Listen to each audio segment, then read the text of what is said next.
അമേരിക്കയുടെയും ഇസ്രയേലിന്റെയും കണ്ണിലെ കരടായ ഹൂതികളെയും ഹമാസിനെയും ഹിസ്ബുള്ളയും ഇല്ലാതാക്കാൻ ഒരിക്കൽ അമേരിക്കൻ ചേരിക്ക് കഴിയില്ലെന്ന് പറയുന്നതിന് പിന്നിലെ പ്രധാന കാരണമായി നിലനിൽക്കുന്നത് ഈ മൂന്ന് സായുധ ഗ്രൂപ്പുകളെ നയിക്കുന്നത് ഇറാൻ എന്ന ഒറ്റ ശക്തിയായതുകൊണ്ടാണ്. ഈ ഒരു ഒറ്റ കാരണം മുന്നിൽ കണ്ടുകൊണ്ടാണ് ഇറാനെ ആക്രമിച്ച് നശിപ്പിക്കുക എന്ന ആവശ്യം പുതിയ അമേരിക്കൻ പ്രസിഡന്റിന് മുന്നിലും ഇസ്രായേൽ ഭരണകൂടം പ്രധാനമായും ഇപ്പോൾ അവതരിപ്പിച്ചിരിക്കുന്നു. കുറച്ചുനാൾ മുമ്പ് ഇസ്രയേലിലേക്ക് ഇറാൻ നടത്തിയ ആക്രമണത്തിന് തിരിച്ചടി എന്ന രീതിയിൽ വൻ തയ്യാറെടുപ്പുകളോടെ ഇറാനെ ലക്ഷ്യമിട്ട് ഇസ്രായേൽ നടത്തിയ ആക്രമണത്തിൽ കാര്യമായ യാതൊരുവിധ നാശനഷ്ടവും ഉണ്ടാക്കാൻ ഇസ്രായേലിന് കഴിഞ്ഞിട്ടില്ല എന്നതാണ് യാഥാർത്ഥ്യം. ഇറാഖിലെ വ്യോമ അതിർത്തിയിൽ നിന്നുകൊണ്ട് നടത്തിയ ഈ ആക്രമണങ്ങളിൽ ഇറാൻ ആണവ കേന്ദ്രങ്ങൾ ഉൾപ്പെടെ തകർന്ന് തരിപ്പണമായെന്ന രീതിയിലായിരുന്നു പാശ്ചാത്യ മാധ്യമങ്ങളെല്ലാം റിപ്പോർട്ട് ചെയ്തിരുന്നത്. പക്ഷേ പിന്നീട് ഈ മാധ്യമങ്ങൾക്ക് തന്നെ അവർ കൊടുത്ത വാർത്ത തിരുത്തി പറയേണ്ടതായി വന്നു. കാരണം ഇറാന്റെ വ്യോമമേഖലയിൽ പോലും പ്രവേശിക്കാൻ ഇസ്രായേലിന് വലിയ തോതിലുള്ള ഭയമാണുള്ളത്. ഈ ഭയത്തിന് പിന്നിലെ കാരണമാണ് ഇറാൻ ഇപ്പോൾ പ്രധാനമായും പുറത്തുവിട്ടിരിക്കുന്നത്. ഒരേ സമയം ലോകത്തെ അത്ഭുതപ്പെടുത്തുകയും അതുപോലെ തന്നെ അമേരിക്കയും ഇസ്രായേലിനെയും ആശങ്കപ്പെടുത്തുകയും ചെയ്യുന്ന ദൃശ്യങ്ങളാണ് ഇപ്പോൾ ഇറാൻ പുറത്തുവിട്ടിരിക്കുന്നത്.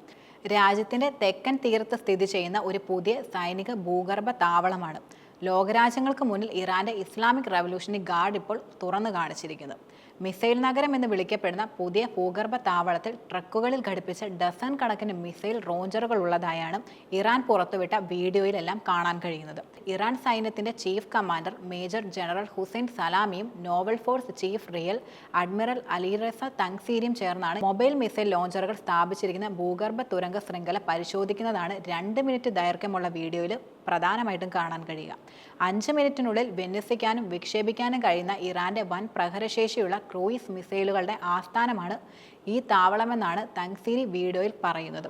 ഈ മിസൈലുകൾക്ക് 1000 കിലോമീറ്ററിലധികം ഭൂപരിധിയുണ്ടെന്നും അതുപോലെ തന്നെ ഇലക്ട്രോണിക് യുദ്ധത്തെ ചെറുക്കുന്നതിനുള്ള ആന്റി ജാമിംഗ് സംവിധാനങ്ങൾ സജ്ജീകരിച്ചിട്ടുണ്ടെന്നും റിപ്പോർട്ടുകൾ സൂചിപ്പിക്കുന്നുണ്ട്. ഇത്തരത്തിലുള്ള ഇറാനിലെ 3ാമത്തെ താവളമാണ് ഇതെന്നുമാണ് റിപ്പോർട്ടുകളിൽ പറയുന്നത്. ജനുവരി പകുതിയോടെ പേർഷ്യൻ തീരപ്രദേശത്ത് ഇറാൻ നാവികസേന മറ്റൊരു ഭൂഗർഭ കപ്പൽ വിരുദ്ധ മിസൈൽ ബേസ് അനാച്ഛാദനം ചെയ്തിരുന്നു. ഇതിന് പുറമെയായി സമാനമായൊരു ഭൂഗർഭ താവളം കഴിഞ്ഞ ജനുവരി 10-നും ഇറാൻ എയർഫോഴ്സ് വെളിപ്പെടുത്തുകയുണ്ടായി. അപ്പോൾ ഇതിൻ്റെ ഒന്നും കൃത്യമായ സ്ഥാനം എവിടെയാണെന്ന് ഇറാൻ ഇതുവരെ വെളിപ്പെടുത്തിയിട്ടുമില്ല. അത് ഏറെ ശ്രദ്ധേയമായ ഒരു കാര്യമാണ്. ഇനിയും അത് വെളിപ്പെടുത്താനുള്ള സാധ്യതയും നിലനിൽക്കുന്നില്ല. അമേരിക്ക, ഇസ്രായേൽ തുടങ്ങിയ എതിരാളികൾക്കെതിരെ പ്രതിരോധമായിട്ട് മാത്രമല്ല, മറിച്ച് ആവശ്യമെങ്കിൽ ആക്രമിക്കാൻ കൂടിയാണ് ഇറാൻ തങ്ങളുടെ ആയുധ സംഭരണി നിറച്ച് തയ്യാറാക്കുന്നതെന്ന് പറയാം.